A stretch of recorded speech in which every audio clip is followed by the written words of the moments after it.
Ipinaliwanag ni Executive Secretary Lucas Bersamin ang liham na kanilang ipinaabot sa Senado ukol sa hindi pagdalo ng ilang government officials sa ikalawang pagdinig tungkol sa pag-aresto kay dating Pangulong Rodrigo Duterte.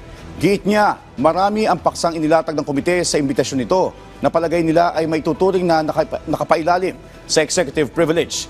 Ito yung mga bagay na hindi dapat na isa sa publiko.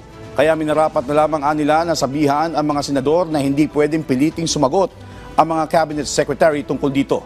Nauna nang sinabi ni Palace Press Officer Attorney Claire Castro na sapat na ang mga impormasyong naibigay ng mga opisyal ng gobyerno sa unang ginawang pagdinig.